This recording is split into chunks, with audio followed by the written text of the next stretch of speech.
ఉందాం. చదువుకున్న రెండు వాక్య పట్టణములు పాత నిబంధన గ్రంథము నుండి ఇర్మియా గ్రంథము 6వ అధ్యాయము 9-10 వచనాలు చదువుకున్నాం. క్రొత్త నిబంధన గ్రంథము నుండి ఫిలిప్పీలకు రాసిన పత్రిక 2వ అధ్యాయం 1-11 వచనాలు చదువుకున్నాం.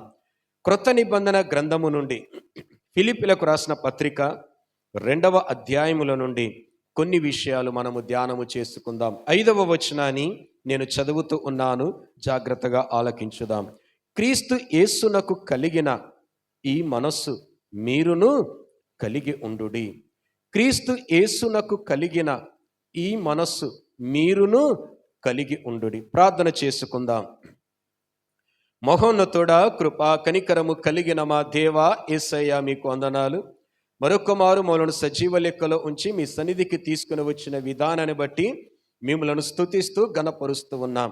ఇంతవరకు పరిచర్య నివేదికను మేము విన్నాము. కొద్దిసేపు నాయన మీ వాక్యము ధ్యానము చేయుచుండగా వినగల చెవులు గ్రహించే మనసు మాకు దయచేయము. మీ నోటి బొరగా నన్ను వాడుకోండి. యేసు నామములో ప్రార్థించి అడుగుచున్నాను తండ్రి, ఆమేన్. సౌలుగా ఉన్న ఈ వ్యక్తి దమస్కు పట్టణం వెళుతూ ఉన్న సమయమున జీవితము మార్చబడి పౌలుగా మారిన తర్వాత ప్రభు ప్రత్యక్షతను పక్కన పెట్టకుండా ప్రభు ప్రత్యక్షతకు లోబడి ప్రభు పరిచర్య చేయుటకు తీర్మానము చేసుకుని ఆదిమ అపోస్తులతో పాటు అద్భుతమైన పరిచర్య పౌలు భక్తుడు జరిగించాడు. 3 సువార్త దండయాత్రలు చేస్తాడు. అన్యజనులలో అనేక సంఘాలను ఏర్పాటు చేస్తాడు.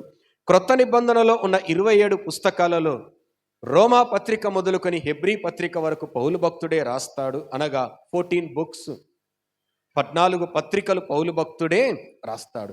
అలా అద్భుతమైన పరిచర్య పౌలు భక్తుడు జరిగిస్తాడు. అయితే అనేకమైన విషయాలు తను తెలియచేస్తూ ఈ ఫిలిప్పీ పత్రిక వచ్చేసరికి చాలా అద్భుతమైన పత్రిక. 2వ సువార్త దండయాత్ర చేస్తూ ఉన్నప్పుడు పౌలు భక్తుడు ఖైదీగా చెరసాలలో బంధించబడి ఉంటాడు. తాను రాసిన పత్రికలలో మనము చదివితే, నేను బంధింపబడి ఉన్నాను కానీ వాక్యము బంధింపబడి లేదు అంటాడు. శారీరకంగా ఆయన బంధింపబడి ఉంటాడు కానీ వాక్యము మాత్రము ప్రకటింపబడుతూనే ఉంటుంది. చెరసాలలో ఉండి 4 పత్రికలు రాస్తారు ఆయన. ఎఫెసీ పత్రిక, ఫిలిప్పీ పత్రిక, కొలస్సీ పత్రిక, ఫిలోమోను పత్రికలు. ఈ 4 పత్రికలు కూడా క్రీస్తు శకం 62వ సంవత్సరములో వ్రాయబడి ఉన్నవి. ఇక ఫిలిప్పీ సంఘములో మనము ఆలోచన చేసినప్పుడు 2వ సువార్త దండయాత్రలో అపోస్తుల కార్యం 16వ అధ్యాయములో ఈ సంఘము ఏర్పాటు చేయబడింది ఫిలిప్పీ పట్టణములో. యూరప్ కంట్రీలోనే, ఐరోపా ఖండములోనే మొట్టమొదటిగా పౌలు ద్వారా ఏర్పాటు చేయబడిన సంఘమే ఫిలిప్పీ సంఘము. ఫిలిప్పీ సంఘములో విశ్వాసులు తుయతైర పట్టణస్థురాలు లూదియా, ఊదారంగు పొడిని అమ్ముకునే వ్యాపారము చేస్తున్న లూదియమ్మ కదా, ప్రభు వాక్యాన్ని పౌలు భక్తుడు బోధిస్తూ ఉంటే హృదయం ఆమె దేవుడు తెరిచాడు, తను తన కుటుంబం రక్షింపబడుద్ది. దాని తర్వాత కింది వచనాలు చదువుకుంటూ వెళుతూ ఉంటే పుతోను దయ్యం పట్టిన సోది చెబుతున్న ఆ స్త్రీకి పౌలు భక్తుడు ప్రార్థన చేసినప్పుడు, అది వదిలిపోయినప్పుడు ఆమె యజమానులు వచ్చి, అయ్యో మా వ్యాపారము ఇంత నష్టమైపోతుందే అని వాళ్ళను బంధించి, పౌలును శీలను బంధించి చెరసాలలో వేస్తారు. చెరసాలలో ఉంటారు కానీ పాటలు పాడుతూ దేవునిని మహిమపరుస్తూ ఉన్నప్పుడు దేవుడు భూకంపాన్ని కలగ చేసినప్పుడు చెరసాల పునాదులు సైతము అదిరిపోతాయి.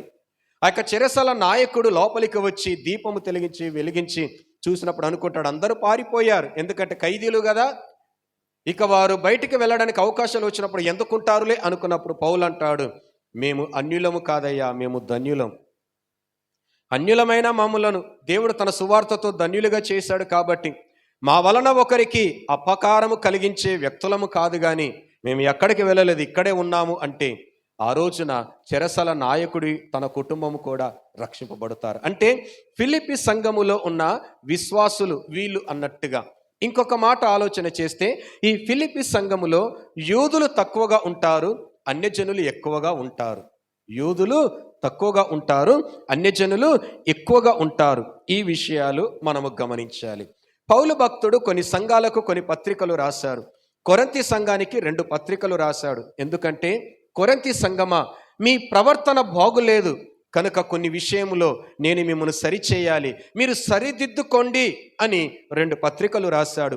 గలతీ సంఘమా, మీరు తప్పుడు సిద్ధాంతములో మీరు ఉన్నారు కనుక ఆ తప్పుడు సిద్ధాంతంలో నేను ఖండిస్తూ సరి అయిన సిద్ధాంతాన్ని నేను మీకు తెలియచేస్తూ ఉన్నాను అని గలతీ సంఘానికి పత్రిక రాశాడు. ఇలా ఆయా సంఘాలను ఆధ్యాత్మికంగా బలపరచడానికి పత్రికలు రాశారు. పౌలు భక్తుడు ఈ ఫిలిప్పీ పత్రిక రాస్తూ ఉన్నప్పుడు ఆ ఫిలిప్పీ సంఘములో ఉన్న విశ్వాసులను సరిచేయడానికో వారు నమ్మిన సిద్ధాంతాన్ని ఖండించడానికో ఈ పత్రిక రాయలేదు. కానీ ఫిలిప్పీ సంఘము పౌలు భక్తుని ఎడల చూపిన ప్రేమకు గుర్తుగా, అర్థమవుతుందా? ఫిలిప్పీ సంఘము పౌలు భక్తునికి ఎడల చూపిన ప్రేమకు గుర్తుగా కృతజ్ఞత పూర్వకముగా ఈ పత్రిక రాశాడు. ఆ సంఘానికి కృతజ్ఞత పూర్వకముగా ఈ పత్రిక రాశాడు. అందుకే అంటాడు, ఫిలిప్పీ సంఘమా, మిమ్ములను బట్టి నేను దేవునికి కృతజ్ఞతాస్తుతులు చెల్లించుచున్నాను. రెండవది, మీ కొరకు నేను ప్రార్థన చేయుచున్నాను. కదా, ఫిలిప్పీ సంఘమా, మిమ్ములను బట్టి నేను దేవునికి కృతజ్ఞతాస్తుతులు చెల్లించుచున్నాను. రెండవది ఏంటంటే, మీ కొరకు నేను ప్రార్థన చేయుచున్నాను. ఇంకొక మాట చెప్పాలంటే, పౌలు భక్తునికి చాలా సంతోషాన్ని కలిగించే ఇష్టమైన సంఘము ఫిలిప్పీ సంఘం. ఆ మాట చదువుదాం. ఫిలిప్పీ పత్రిక 1వ అధ్యాయం 6వ వచనం. ఫిలిప్పీలకు రాసిన పత్రిక 1వ అధ్యాయం 6వ వచనం అంత కాదు కానీ 7వ వచనం పైన చదువుతున్నాను. 7వ వచనము పైన చదువుతున్నాను. గనుక మీ అందరి నిమిత్తము నేను చేయు ప్రతి ప్రార్థనలో ఎల్లప్పుడూ సంతోషముతో ప్రార్థన చేయుచు నేను మిమ్మల్ని జ్ఞాపకము చేసుకొనున్నప్పుడెల్లను నా దేవునికి కృతజ్ఞతాస్తుతులు. ఫిలిప్పీ సంఘమా, మీ కొరకు నేను కృతజ్ఞతాస్తుతులు చెల్లించుచున్నాను. మీరు నాకు జ్ఞాపకము వచ్చినప్పుడల్లా మీ కొరకు ప్రార్థన చేస్తూ ఉన్నాను. మీ అందరి ఎడల నాకు సంతోషము కలిగి ఉన్నది. ఫిలిప్పీ సంఘం అంటే పౌలు భక్తునికి చాలా ఇష్టం. ఎందుకు? కొన్ని విషయాలు చెబుతాను, వినండి. ఫిలిప్పీ సంఘం అంటే పౌలు భక్తునికి ఎందుకు ఇష్టం అంటే, సంఘములో ఎవరు ఉండాలో వారు ఉన్నారు ఫిలిప్పీ సంఘములో. అర్థమవుతుంది? జాగ్రత్తగా విందాం కొన్ని నిమిషాలు వాక్యాన్ని. సంఘములో ఎవరు ఉండాలో వాళ్ళు ఉన్నారు. 1వ అధ్యాయం 1వ వచనం. ఫిలిప్పీలో ఉన్న క్రీస్తు యేసునందలి సకల పరిశుద్ధులకును అధ్యక్షులకును పరిచారకులకును క్రీస్తు యేసు దాసుడనైన పౌలును తిమోతియు శుభమని చెప్పి వ్రాయినది. సంఘంలో ఎవరెవరు ఉన్నారు? అక్కడ సేవకులు ఉన్నారు, అధ్యక్షులు ఉన్నారు, పరిచారకులు ఉన్నారు.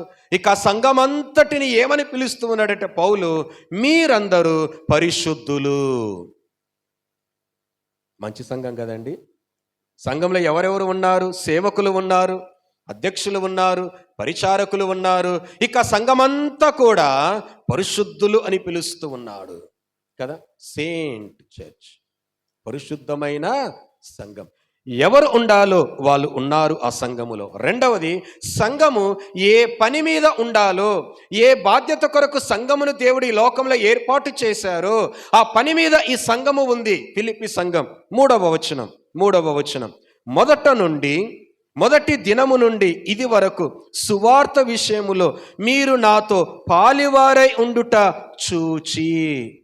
ఫిలిప్పీ సంఘమా, మొదటి దినము నుండి ఇప్పటి వరకు మీరు నాతో కూడా సువార్త విషయంలో ఎలా ఉన్నారంట?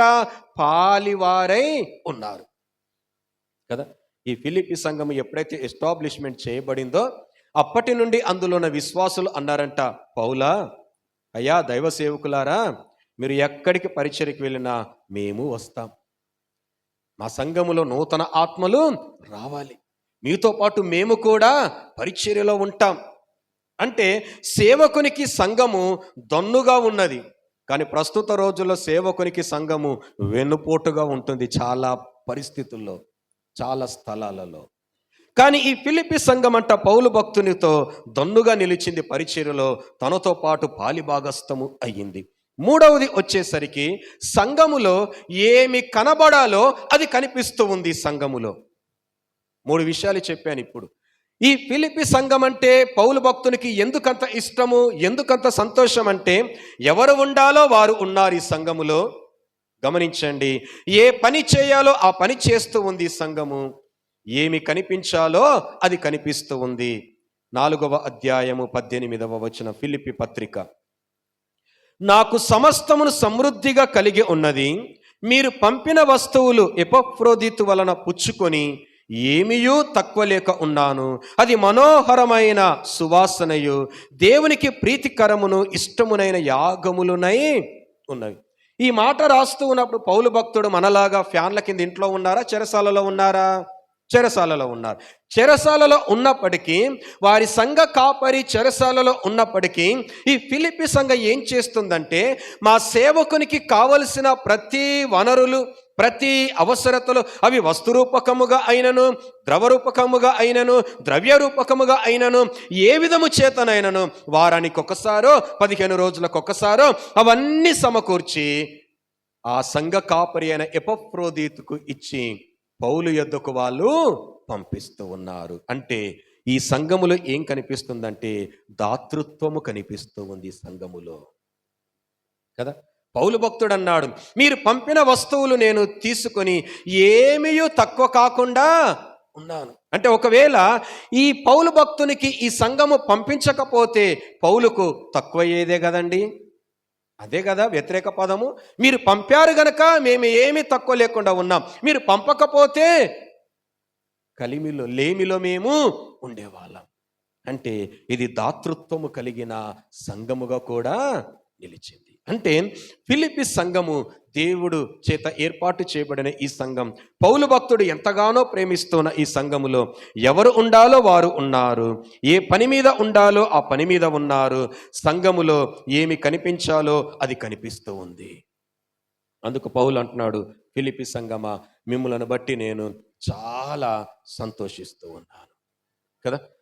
ఇక వాక్యంలోనికి వెళ్తే 2వ అధ్యాయం 5వ వచనములో అంటాడు కదా, క్రీస్తు యేసునకు కలిగిన ఈ మనస్సు మీరును కలిగి ఉండుడి కదా.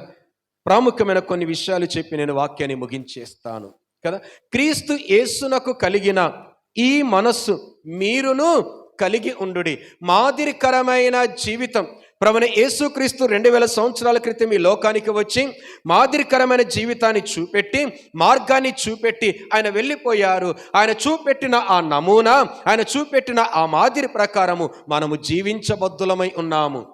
మీకు అర్థమయ్యే రీతిలో మాట చెబుతాను, వినండి. ఏదైనా ఒక ప్రోడక్ట్ కొనడానికి మన షాప్లోనికి వెళ్ళాము అనుకోండి, వెంబడే ఏం అడుగుతామండి? డెమో పీస్ ఉందండి కదా. యూత్ మీరు చెప్పాలి, సెల్ ఫోన్ షాప్కి వెళ్ళి సెల్ ఫోన్స్ కొన్నప్పుడు కదా, ఆ ఒరిజినల్ పీస్ ఏమో ఇప్పరు, మన పేమెంట్ అయ్యే వరకు అది చూపెట్టారు. కనుక దీనికి సంబంధించిన డెమో పీస్ ఏమైనా ఉందా? మోడల్ ఉందండి అని డెమో చూపిస్తాడు. అది చూసిన తర్వాత మోడల్, ఆ యొక్క ఫీచర్స్ మనకు నచ్చింది అనుకోండి, పేమెంట్ చేస్తే మనం అనుకున్న ఒరిజినల్ పీస్ మనకు ఇస్తాడు. అంటే మనం కొనుక్కోవడానికి, నిర్ధారణ చేసుకోవడానికి మనము చూస్తూ ఉన్న పీస్ ఏంటిదంట? Demo piece. ఈ లోకములో సృష్టికర్త అయిన యేసయ్యను అన్యజనులు చూసి రక్షణ పొందుటకు మనని చూసే డెమో పీస్ ఎవరో తెలుసండి? ఇక్కడ కూర్చున్న మనమే. ఇక్కడ కూర్చున్న మనమే.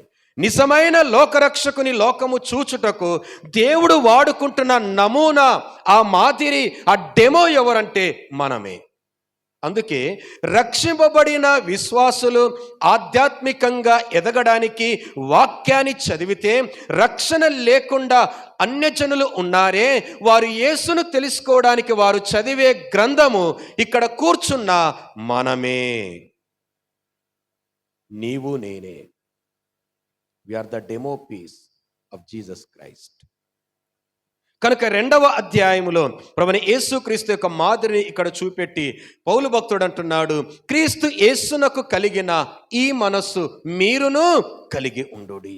మీరును కలిగి ఉండుడి కదా.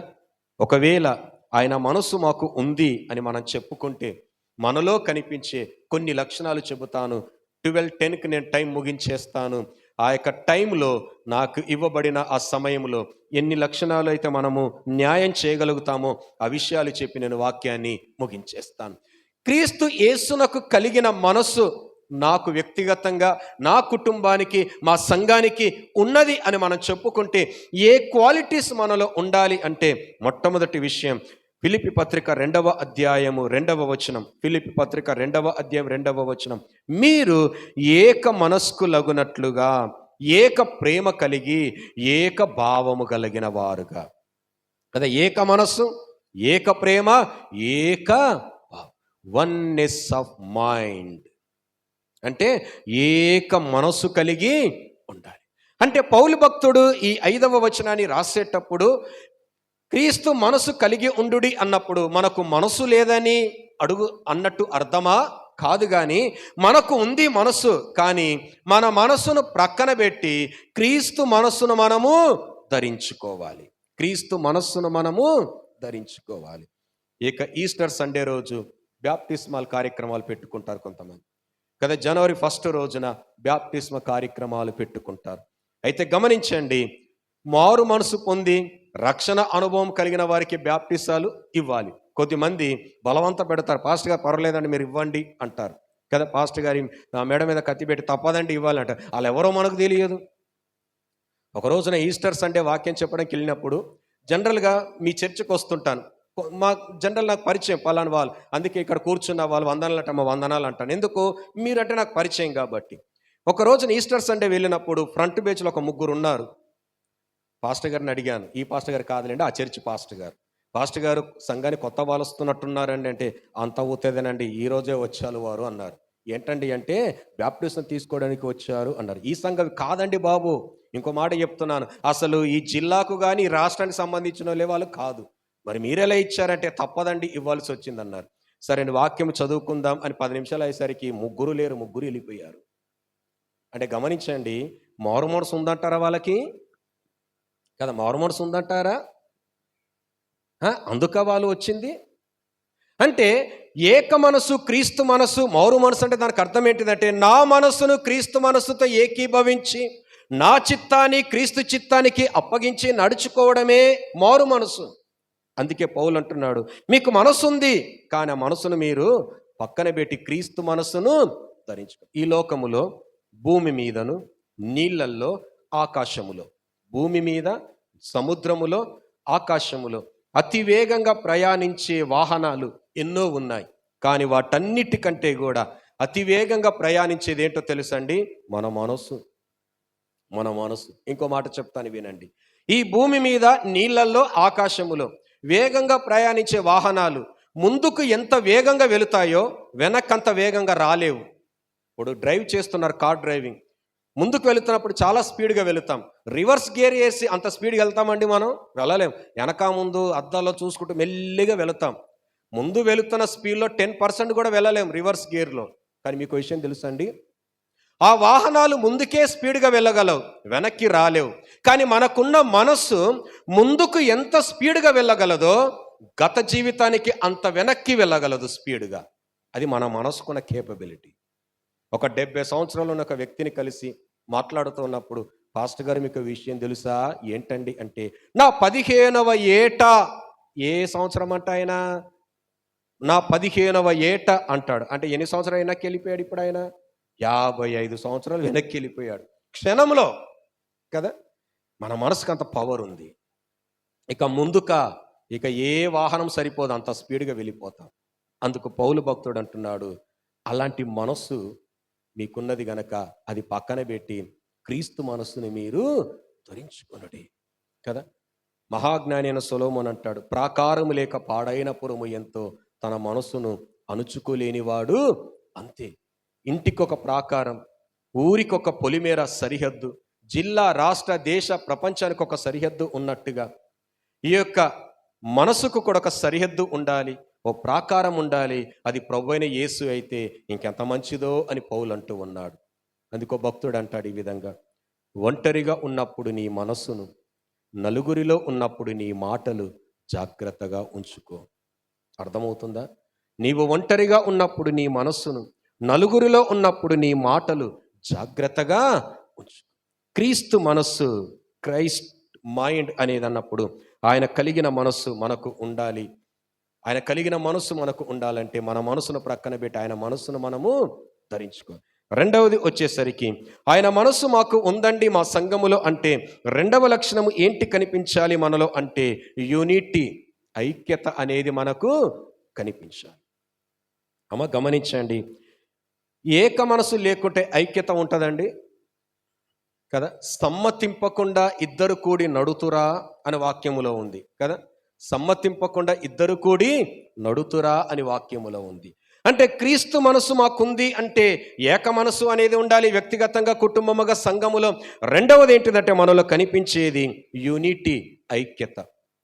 మనము విశ్వసించి ఆరాధిస్తూ పూజిస్తూ ఉన్న దేవుడు ట్రైయూనియన్ గాడ్. అంటే ముగ్గురు వ్యక్తులు కానీ ఒక్క దేవుడే ఆయన కదా.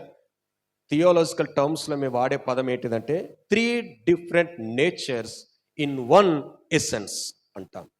ముగ్గురు వేరు వ్యక్తులు కానీ ఒక్క దేవుడే. ఇదెలా పాస్టర్ గారు అంటే మన శరీరంలో 3 భాగాలు ఉన్నాయి, బాడీ, సోల్, స్పిరిట్, 3. అందుకని మనం ముగ్గురమా? కాదు, అవి 3 కలిస్తేనే మనం ఒక్కరం అవుతాం. అర్థమవుతుందా? బాడీ, సోల్, స్పిరిట్ 3 భాగాలు ఉన్నాయి మనలో. అందుకు ముగ్గురు వ్యక్తులమా? కాదు, అవి 3 కలిస్తేనే మనం ఒక్కరం అవుతాం. ఆ విధంగా ముగ్గురు వ్యక్తులు వారు కలిస్తేనే ఒక్క దేవుడు ఆయన. కనుక వారందరూ ఐక్యత. అంటే ముగ్గురు వేరు అయినను ఒక్క దేవునిగా ఎలా ఐక్యతగా ఉన్నారో మనము కూడా ఎలా ఉండాలంట? ఐక్యతగా. యూనిటీ అనేది మనలో కనిపించాలి. ఎప్పుడైతే ఐక్యత ఒక కుటుంబములో కానీ సంఘములో కానీ ఉండదో అప్పుడు సంఘములో కనిపించే 2 విషయాలు చెప్తాను వినండి. భిన్నమైన అభిప్రాయాలు. అంటే ఏక అభిప్రాయం అక్కడ ఉండదు. వీరొక అభిప్రాయం అన్నారు అనుకోండి, ఇంకొకటి అంటారు, ఇంకొకరు. ఏది కొలిక్ రాదు, ఎవరి దారిలో వాళ్ళు వెళ్ళిపోతారు. ఈ దారి నుంచి వీళ్ళు, ఈ దారి నుంచి వీళ్ళు, ఎక్కడ అవ్వదు. ఇంకా భిన్నమైన అభిప్రాయాలు.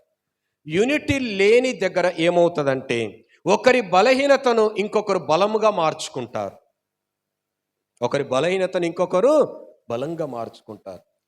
చాలా వరకు మ్యారేజెస్ అయ్యేటప్పుడు ప్రార్థన చేసేటప్పుడు అంటారు, ఈ నూతన వధూవరులను ఇస్సాకు రిబుకాల వలె దేవా ఆశీర్వదించు అంటారు.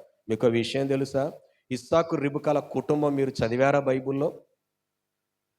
ఎలా ఉంటుందో తెలుసా అండి? ఇస్సాకు రిబుకా వారిద్దరి పిల్లలు ఏషావు, యాకోబు, 4 ఉంటారు. యూనిటీ ఉందంటారా కుటుంబములో? యూనిటీ లేదండి బాబు, జాగ్రత్త గమనించండి కదా.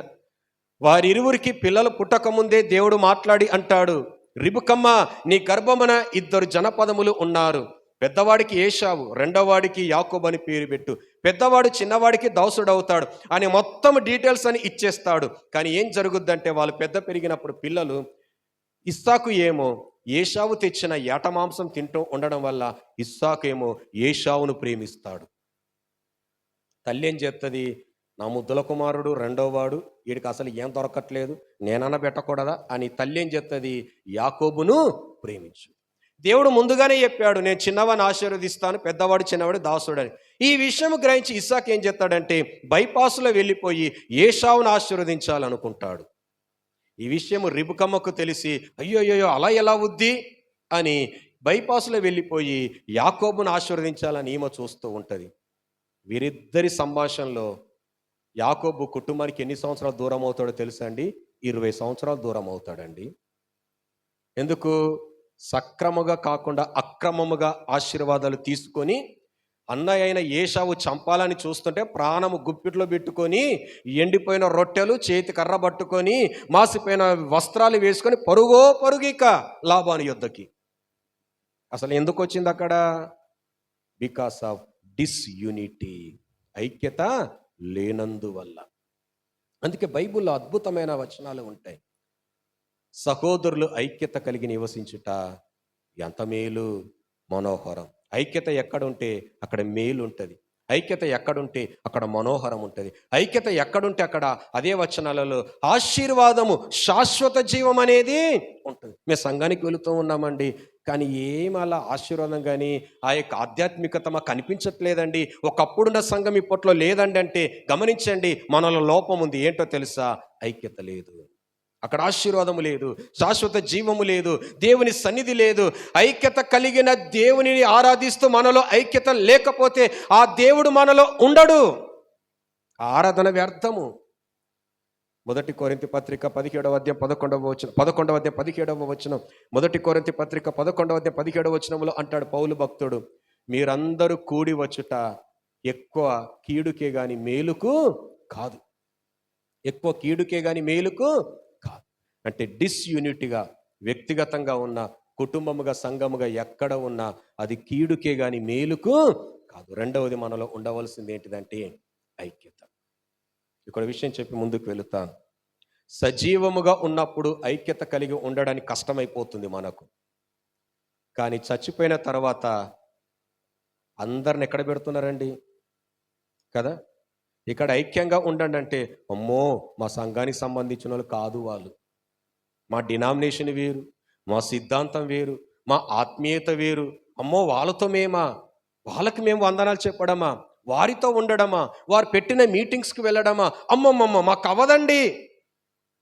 మా ఆధ్యాత్మికత ఆకాశానికి అంటుద్ది, వారి ఆధ్యాత్మికత పాతాళానికి అంటుద్ది, వారితో అన్నట్టుగా మనం పొత్తులు పెట్టుకుంటాం, సిద్ధాంతాలు పెట్టుకొని. ఇప్పుడు కలువం. కానీ మరణించిన తర్వాత ఆ శ్మశాన వాటికలో లోతరను చనిపోతే అక్కడే, దాని తర్వాత సిఎస్ఐ అతను చనిపోయినా పక్కనే, దాని తర్వాత బ్యాప్టిస్ట్ అతను చనిపోతే పక్కనే, రేపొద్దున ఫెలోషిప్, పెంతెకోస్తు ఇవందరూ పక్కనే ఉంటారు. సజీవంగా ఉన్నప్పుడు ఐక్యత కలిగి కలవనప్పుడు చనిపోయిన తర్వాత పక్కన ఉంటే ఏం లాభం అండి? అర్థమవుతుందన్న మాట. ఒకవేళ మన మాట కొరకే ఆలోచన చేసుకుందాం. ఇలా వస్తుంటే మీకు సెమెట్రీ కనిపిస్తుంది, క్రిస్టియన్ సెమెట్రీ అని. మధ్యరాత్రి ఒకవేళ వైజాగ్ నుంచి వస్తూ ఉన్నాం అనుకోండి, ఈ 5గురు మధ్యరాత్రి లేచిపోయి సమాధుల మీద కూర్చొని ముచ్చటిస్తూ ఉన్నారనుకోండి, ఎలా ఉంటుంది? అర్థమవుతుందా? సజీవంగా ఉన్నప్పుడు మనం కలవలేదయ్యా, సిద్ధాంతాలను బట్టి, ఆధ్యాత్మికతను బట్టి. ఎట్టకేలకు ఆ దేవుడు తీసుకొచ్చి మళ్ళీ ఇందులోనే పెట్టాడు, సమాధి దొడ్డులో పక్కపక్కనే ఉన్నాం అని లేచి మధ్యరాత్రి లేచి ముచ్చట పెట్టుకున్నారు, ఎలా ఉంటుంది? ఇంటికి తీసుకొచ్చుకుంటామా? అవదే. అందుకు దేవుడు అంటున్న మాట ఏంటంటే, మీ ప్రాణము మీలో ఉన్నప్పుడే హ్యావ్ ఏ యూనిటీ, ఐక్యత. ఇంకో మాట చెప్తున్న సందర్భాన్ని బట్టి, ప్రస్తుతము సైతాను దాడి చేస్తుంది ఏంటో తెలుసండి? వ్యక్తిగతంగా కుటుంబ సంఘములో యూనిటీ లేకుండా, డిస్యూనిటీ.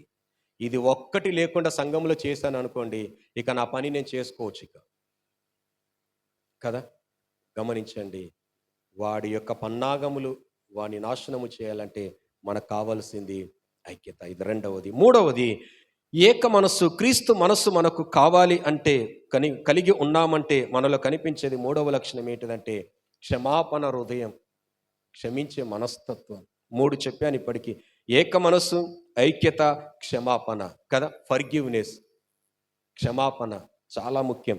క్రీస్తు మనస్సు మాకుంది, మా కుటుంబానికి, మా సంఘానికి ఉందా అంటే, మూడవ లక్షణము మనలో కనిపించేది ఏంటిదంటే క్షమాపణ, ఫర్గివ్నెస్. ఈ మాట మనకు కష్టమైనది, దేవునికి చాలా ఇష్టమైనది. ఏ మాట అంట? క్షమించడం కదా.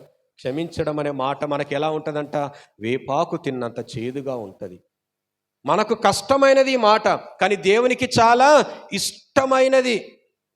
అందుకే సేవకులుగా కొన్ని కుటుంబాలు వెళుతున్నప్పుడు, పర్లేదమ్మా 40 రోజుల సుదీర్ఘ శిలువ శ్రమల ధ్యాన కోడికలో దేవుడు మాట్లాడుతున్నాడు, మంచి సందేశాలు ఇస్తున్నాడు, పర్లేదు మీరు క్షమించండి అంటే, పాస్టర్ గారు మీరు అట్టి తిరిగి మళ్ళీ అక్కడికే వచ్చారా? మీరు ఏదన్నా చెప్పండి, అదొక్కటి చెప్పకండి కదండి. మీరు ఏదన్నా చెప్పండి కానీ అది ఒక్కటి చెప్పొద్దు, మీకు తెలియదు కదా. ఒక మాట అడుగుతాను వినండి, యేసయ్యకు జరిగిన అన్యాయం కంటే ఎక్కువ జరిగిందండి మనకు. ఆయన ఏ తప్పు చేయలేదండి, అన్యాయంగా తీర్పు పొందాడండి కదా. అలాంటి యేసయ్యను మండుటెండల్లో 6 గంటలు సిలువలో వేలాడుతున్నప్పుడు ఆయన వారందరూ కనిపిస్తూ ఉన్నారు. ఎవరు కొరడతో కొట్టారు, ఎవరు గడ్డం పెరికారు, ఎవరు పిడిగుద్దులు గుద్దారు, ఎవరు కట్టుగట్టారు, ఎవరు వెనక నుండి కొట్టారు, ఎవరు కొరడాతో కొట్టారు, ఎవరు శీలలు మేకులతో కొట్టారు కదా. ఇవన్నీ వాళ్ళందరూ కనిపిస్తూ అక్కడే తిరుగుతూ ఉన్నారు వాళ్ళందరూ కూడా. కానీ యేసయ్య అన్నమాట వారందరినీ చూచి, తండ్రి వాళ్ళు ఏం చేస్తూ ఉన్నారో వారు ఎరుగరు, క్షమించండి, తెలియదండి వారికి. అదే స్థానంలో మనం ఉంటే, కానీ యేసయ్య అన్నాడు వారిని క్షమించండి. గమనించండి, ఆయన బిడ్డలము అని చెప్పుకుంటున్న మనము, మూడవ లక్షణం ఆయన మనసు మనకుంటే క్షమాపణ అనేది మనకు ఉండాలి. క్షమాపణ అనేది. ఇక ఎట్టకేలకు వాక్యము ప్రకటింపబడుతున్నప్పుడు దేవుడు ఏదైనా మార్పు ఇచ్చి, పర్లేదు పాస్టర్ గారు పోయిన వారు మీరు అన్నారు కదా క్షమించమని, పర్లేదు దేవుడు మాట్లాడాడు, ఓకే క్షమించేస్తూ ఉన్నాం అని అంటారు. ఇంకోటి ఏయరు అక్కడ. క్షమాపణ 2 ఉంటాయి, ఒకటి ఫర్గివ్, 2 ఫర్గెట్. క్షమించు, మర్చిపో. అమ్మయ్య, ఎట్టకేలకు దేవుడు వాక్యంతో మీతో మాట్లాడాడమ్మా, చాలా సంతోషం, ఇక ఆ సంగతి మర్చిపో అంటే, పాస్టర్ గారు అది మాత్రం అవ్వదు. క్షమించారు కదమ్మా, క్షమించాం, కానీ మేము మర్చిపోం. ఒక వ్యక్తిని, ఒక సందర్భాన్ని మనము ఒకవేళ క్షమిస్తే మన సంఘములు కానీ కుటుంబంలో కనిపించే విషయాలు చెప్తాను వినండి.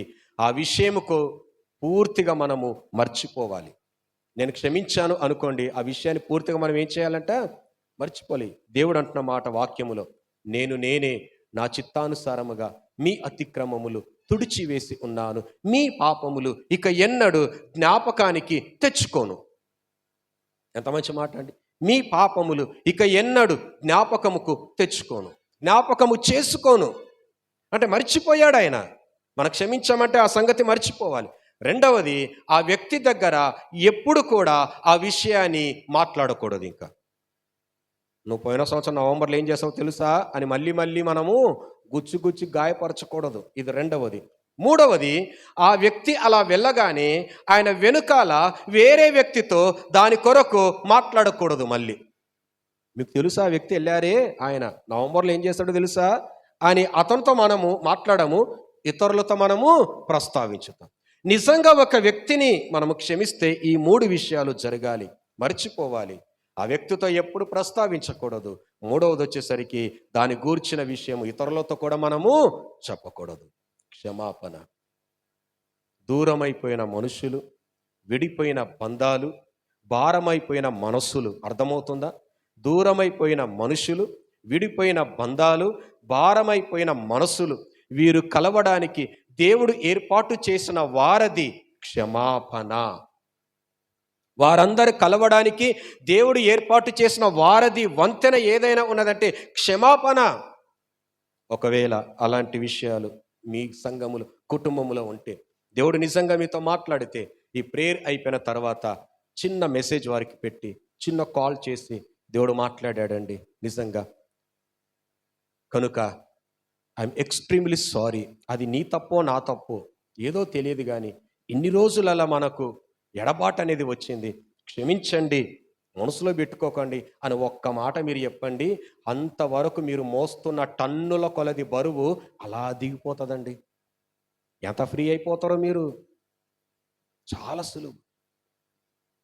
కనుక ఆ మనస్సు కలిగి ఉంటే ఈ లక్షణం అనేది మనలో ఉంటుంది. నాలుగోది చెప్పి ముగించేస్తాను ఒక 2-3 minutesలో. క్రీస్తు మనస్సు, క్రైస్ట్ మైండ్ మాకుంది అని అంటే మనలో కనిపించేది నాలుగవది ఏంటిదంటే త్యాగము, సాక్రిఫైస్. త్యాగం. 8వ వచనం, ఫిలిప్పీ పత్రిక 2వ అధ్యాయం 8వ వచనం. మరియు ఆయన ఆకారమందు మనుష్యుడుగా కనబడి మరణము పొందునంతగా, అనగా సిలువ మరణము పొందునంతగా విధేయత చూపిన వాడై తన్ను తాను తగ్గించుకొనెను కదా. మరియు ఆయన ఆకారమందు మనుషుడుగా కనబడి సిలువ మరణం పొందినంతగా విధేయత చూపిన వాడై తన్ను తాను తగ్గించుకుని ప్రభువైన యేసుక్రీస్తు మహిమను విడిచిపెట్టి మహిలోనికి వచ్చాడు. సాక్రిఫైస్, మన కొరకు ఆయన త్యాగాన్ని చేశాడు కదా. ఆయన మనసు మనకు ఉంటే ఆ త్యాగం అనేది మనలో కూడా కనిపించాలి. సంఘముగా ఒక 3 విషయాలు. ఏంటి ఆ త్యాగం, ఎందులో కనిపించాలి? స్ప్రెడ్డింగ్ ద గాస్పల్, సువార్త ప్రకటించే విషయములో. స్పెండింగ్ ద మనీ, డబ్బును ఖర్చు పెట్టే విషయములో. Sending the believers or evangelist or ministers or సేవకులు. సంఘం 3 విషయాలు చేయాలి. ఒకటి ఏంటిదంటే గమనించండి, స్ప్రెడ్, సువార్త ప్రకటించాలి. 2 స్పెండ్ కదా, దేవుని పరిచర్య కొరకు ఖర్చు పెట్టాలి. మూడవది sending, spreading church, spending church and sending church. ఈ 3 విషయాలు మనలో కనిపించాలి. అందులో త్యాగం అనేది మనలో కనిపించాలి. గమనించండి, క్రీస్తు మనస్సు గనక మనలో ఉంటే ఈ త్యాగం అనేది మనలో ఉంటుంది. త్యాగపూరితమైన జీవితం అనేది మనలో ఉంటుంది. ఒక రోజున ఒక దేశం నుండి మిషనరీ ఇంకొక ప్రాంతానికి వెళ్ళి అక్కడ పరిచర్య ఎలా జరుగుతుంది అని చూస్తూ ఉన్నప్పుడు తండ్రి కుమారులు ఇద్దరు పొలములో వ్యవసాయం చేస్తున్న దృశ్యము ఈ సేవకుడు చూస్తాడు. చాలా వింతగా అనిపించుద్ది. ఏంటంటే అది దున్నుతూ ఉంటాడు తండ్రి. ఆ యొక్క కాడికి ఎద్దులు కడతారు కదా, నాగలి పట్టుకొని దున్నుతూ ఉన్నప్పుడు ఒక ప్రక్కనేమో ఎద్దు ఉంటుంది, ఒక ప్రక్కన 8 సంవత్సరాల బాబు ఇంకొక ప్రక్కన కాడి మోస్తూ ముందు ఉంటాడు. ఆశ్చర్యం వేస్తుంది ఈయనకి, ఏంటి ఇలా జరుగుతుంది అని అక్కడ ఆగి, ఆ వ్యక్తికి భాష రాదు గనక ఇంకొకరు సహాయం తీసుకుని వారి యుద్ధకు వెళతాడు. ఏంటండి, మీరు 2 పశువులతో కదా వ్యవసాయం చేయాలి, పశువు చాలా బలమైనది, చిన్న పిల్లోడు, ఈయనతో మీరు దున్నిస్తూ ఉన్నారు ఏంటి అంటే, అప్పుడు ఆ తండ్రి అంటాడు, మాకు 2 ఉండేవండి, 2 ఉన్నాయి, కానీ గత వారములో మా చర్చికి వెళ్ళినప్పుడు సువార్తను గూర్చిన భారము, సంఘానికి అవసరము ఉన్నవి అని కొన్ని భారములు, కొన్ని విషయములు దైవ సేవకుల ద్వారా చెప్పినప్పుడు ఇంటికి వచ్చిన తర్వాత మా కుమారుడు ఏమన్నాడంటే, డాడీ, ఆయన పరిచర్యలో మన పాలు పంపులు పొందడానికి మన దగ్గర ద్రవ్యం ఎలాగో లేదు కదా, అయితే పని చేద్దాం, మన వ్యవసాయం చేయడానికి మన దగ్గర 2 పశువులు ఉన్నాయి కదా, ఒకటి అమ్మేద్దాం, ఎంత డబ్బు వస్తుందో అది దేవుని పరిచర్యకు ఇచ్చేది. మరి మనం ఎలా? ఆ పశువు చేసే పని నేను చేస్తాను. నిజమండి, నేను చెప్పి కట్టుకథ కాదు, ఇది నిజము. ఆ పశువు చేసే పని అది ఎలా దున్నుతుందో ఆ పని నేను తన వయసు ఎంత తెలుసండి? 8 years, 8 సంవత్సరాల వయసే. హి టుక్ ద డెసిషన్, ఆ త్యాగం చేశాడు. అప్పుడు చెప్పాడు, మాకున్న 2 పశువులలో ఒకటి అమ్మేసి పరిచర్య నిమిత్తము దానిని కేటాయించాము, అప్పటి నుండి ఈ పని మా బాబు చేస్తూ ఉన్నాడని చెప్పినప్పుడు ఆ మిషనరీకి ఇంక ఏం మాట్లాడాలో అర్థం కాలేదు. నేను చెప్పింది కట్టుకథగా, మీకు ఒక దైవ సేవకులు పరిచయం అనుకుంటాడు, జాషువా జూడ్ గారు, ఇంటిగ్రిటీ కొరకు మాట్లాడతారు. జాషువా జూడ్ గారు తణుకులో ఉంటారు, హగ్గాయ్ ఇన్స్టిట్యూట్లో ఇంటిగ్రిటీ కొరకు మాట్లాడతారు. అన్న నేను కలిసినప్పుడు ఈ విషయాలు మాట్లాడుకొని అన్న అన్నాడు, ఆ విషయం చదివిన తర్వాత తమ్ముడు, నేను వాష్రూమ్కి వెళ్ళి నా ట్యాప్ ఓపెన్ చేసి వెక్కి వెక్కి ఏడ్చాను నేను. జాషువా జూడ్ గారు నంబర్ కాల్ నేను ఇస్తాను, ఫోన్ చేసి మాట్లాడండి.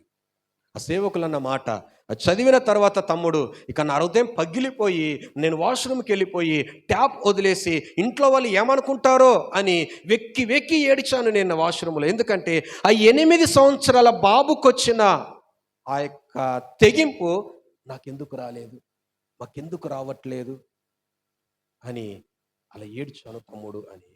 జరిగిన కథ త్యాగము.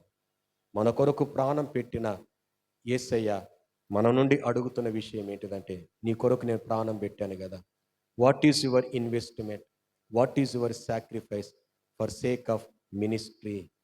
నీ పెట్టుబడి ఏంటి, నీ త్యాగం ఏంటి అడిగినప్పుడు మన పెట్టుబడి, మన త్యాగము ఏంటి? కనుక వాక్యాన్ని నేను ముగించేస్తూ ఉన్నా. పౌలు భక్తునికి ఇష్టమైన సంఘం, సంతోషాన్ని కలగచేసే సంఘం కనుక సరిదిద్దడానికి కాదు కానీ వారిని అప్రిషియేట్ చేస్తూ ఈ పత్రిక రాశాడు. క్రీస్తును ముందు పెట్టి ఈ పత్రిక రాస్తూ అన్నాడు, ఈ మనసు మీరును కూడా కలిగి ఉండడు. ఇది నాలో ఉంది, మా కుటుంబంలో ఉంది, మా సంఘములో ఉంది అంటే కనిపించే లక్షణాలు ఏక మనసు, ఐక్యత, క్షమాపణ, త్యాగము. కనుక ఇవి మనలో, కుటుంబములో, సంఘములో కనిపిస్తూ పరిస్థితులు ప్రతికూలంగా ఉన్నాయి కాబట్టి ఆయన పరిచర్య చేయాలి, ప్రార్థన చేయాలి వీలవుతే, లేదంటే వెళ్ళే వారి కొరకు సహకరించి మన సహకారాన్ని వారికి అందించాలి. కనుక మరొక జ్ఞాపకం చేస్తున్నాను, పరిచర్య కొరకు ప్రేయర్ చేయండి. ఫస్ట్ మీ ప్రార్థన సహకారం, రెండవది మీరు పాలిభాగస్తులు దీనిలో. వాళ్ళకు అద్భుతమైన అవకాశం. ఈరోజు కొన్ని సిస్టమ్స్, రేడియోస్ మీ మధ్యకు తీసుకొని రాబడ్డాయి. మీరు పాలు పంపులు పొందండి, ప్రేరేపింపబడండి. ఒక కుటుంబముగా మరి దేవుని పరిచర్యలో ముందుకు వెళుతూ ఆయన పరిచర్యలో ముందుకు వెళదాం. కనుక విన్న వాక్యమును, ఇటు పరిచర్య నివేదికను దేవుడు ఆశీర్వదించి మన వినికిడిలో, మన సంఘములో ఫలింపచేసి దేవునికి మహిమకరంగా వాడుకోవాలని కోరుకుంటూ కొద్ది సందేశాన్ని ముగిస్తూ సెలవు తీసుకుంటున్నాను. దేవునికి మహిమ కలుగును గాక. ఇక సమయాన్ని పాస్టర్ గారికి అప్పగిస్తూ ఉన్నాను. Thank you.